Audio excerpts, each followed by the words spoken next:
Mercury.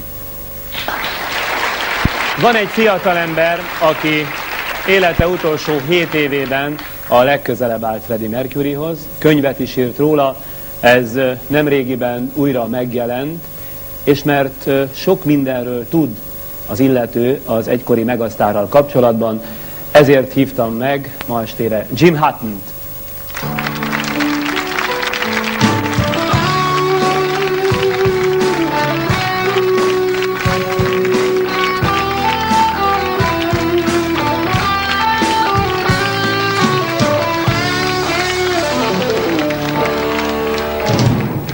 Ugye, ahogy itt a bevezetőben elmondtam, 5 éve halt meg Freddie Mercury, és hát bizony itt, legalábbis a mi környékünkön egyre kevesebbet lehet hallani róla, így 5 év elmúltával. Ön szerint is ilyen gyorsan felejt az emlékezet? Én nem hiszem, hogy elfelejtik, hogy gyorsan felejtik. A fiatalok, azt hiszem, új csoportok jelentkeznek, új együttesek. A Britanniában persze ott nem felejtették el. A zenéje folyamatosan szól, videókat mutatnak róla. Ön egyébként feladatának érzi, hogy akár egy múzeumot, vagy alapítvány, vagy bármi effélét hozzon létre annak érdekében, hogy emlékét, hát ameddig csak az idő engedi, kitolja? Nem hiszem, hogy ez szükséges egyáltalán. Nekem személy szerint megvannak a személyes emlékeim. Ez számomra majdnem egy múzeum, de azt talán mégsem. Nos, ami a Queen többi tagjait illeti, hogy ők így döntenek esetleg, hogy csinálnak valamit, hogy megemlékezzenek róla, ez teljesen rendben van. Meggyőződésem, hogy készítenek egy szobrot Freddynek Montreuxben megemlékezésül a rajongók számára. Annyi legenda, annyi pletyka élt hosszú ideig még Freddie Mercuryval kapcsolatban. Mesélj egy kicsit, ön, aki igen közelről ismerhette, hogy milyen ember volt, milyen életet élt. Én személy szerint közelről ismertem őt, a magánembert inkább, mint a showment. Azt hiszem olyan volt, mint bárki más valójában. Befejezte a munkát, hazament, feltette a lábát, ivott egyet, pihent. Mindig szerette mulattatni az embereket. Nagyon szerette, ha barátai vannak körülötte, minden helyzetben. Na jó, de hát az volt a hír, hogy ilyen nagyon mulatós, végtelenül kicsapongó életet él. Szóval, hogy meglehetősen 2 végén égeti a gyertyát. Ehhez képest ön most egy szelíd, majdhogy nem kispolgári emberről beszél, vagy ad portrét. Nos, én valójában Freddit az élete utolsó 7 éveben ismertem. Ami előtte történt, miatt én megismertem őt, arról semmi tudomásom nincs. Ugyebár ön alapképzettségét, szakképzettségét tekintve fodrász. Kíváncsi lennék arra, hogy például Freddie Mercury imidzsébe, hajába, viseleteibe mennyire engedett beleszólást, esetleg éppen önnek? A frizurájával, igen, én foglalkoztam frizurákkal, eddig ment a dolog. Persze, tulajdonképpen nem akart engem fodrászként használni, azt mondtam, hogy jó, ő volt a showman, ő volt a művész, ami a ruházatot illeti, ő pontosan tudta, hogy mit akar. Néha engem is felöltöztetett nagyon színes ruhákba, meg ilyesmi, és annak én nagyon örültem, de ami a frizuráját illeti, igen, abban valóban, de ez volt az egyetlen. A frizuráját tehát ön vágta és ön alakította olyanra, amilyenre akarta, vagy pedig azt is megrendelt, hogy milyennek kell lenni? Most valójában nem volt szó itt rendelésről. Amikor megismerkedtem vele, akkor kezdett rövid hajat viselni, mert akkor éppen divat volt, és talán az egyik jó szerencsém is volt, hogy ezeket a rövid frizurákat én csináltam. Soha nem utasított engem arra, hogy hogyan is akart a haját pontosan vágatni. Nagyjából rám bízta. Jim, ha már ennyi zenész életében, vagy közelében élte az életét, tehát közelről ismerhetett tényleg sztárzenészeket, hírességeket, ön soha nem kapott ihletet, hogy például maga is a zene közelébe kerüljen, esetleg zenész legyen, vagy mondjuk a showbiznisszel kezdjen el foglalkozni?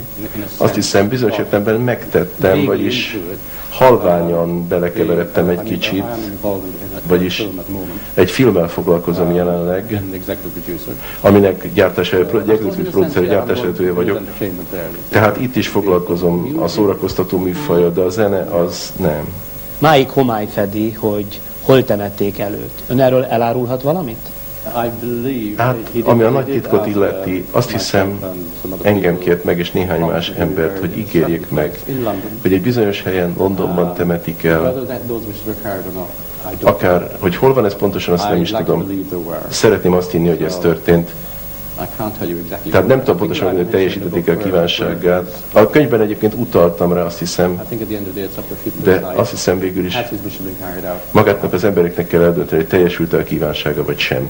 Tehát csak, hogy jól értsem, ő azt kívánta, hogy valahol egy bizonyos helyen temessék el Londonban. Én amennyire a könyv soraiból kivettem, ez a nagy házának a kertjében lett volna. Ugye? De igen, pontosan. Ehhez képest ön már a temetésen nem vesz részt, vagy nem vett részt, tehát nem tudja, hogy hol temették el valójában? Hát az a helyzet, hogy részt vettem a temetésen, az elhamvasztáson, igen, ott voltam, ami a hambait illeti, hogy ezek hol vannak eltemetve, nem tudom. Na és önnel mi van? Azóta hogy él, meg hol él? Addig ugye ott lakott abban a háztartásban. Igen, valóban abban a házban éltem 3 hónapig. Halál után 3 hónappal kértek meg, hogy hagyjuk el a házat. Barátaimmal költöztem össze, vettem egy ingatlant Londonban végül, és a nagyon közeli múltban visszatértem szülőhazámba, Írországba, és nagyon elfoglalt vagyok. Tulajdonképpen az életemet élem. Mi maradt önnek utána?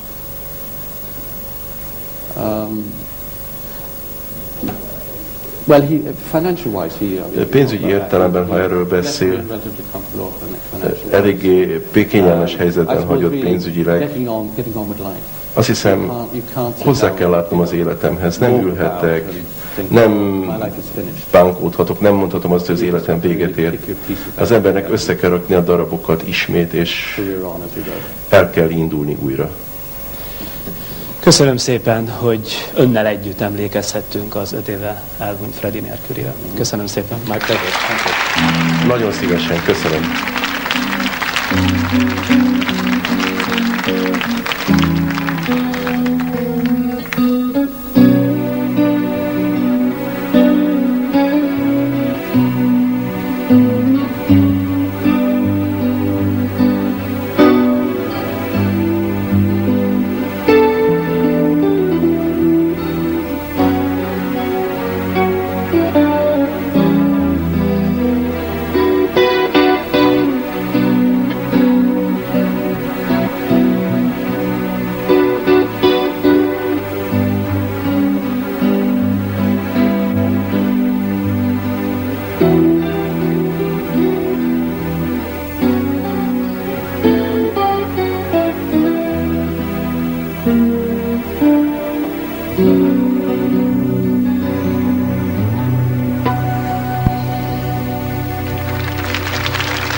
Jim Hutton, köszönöm szépen. Thank you very much.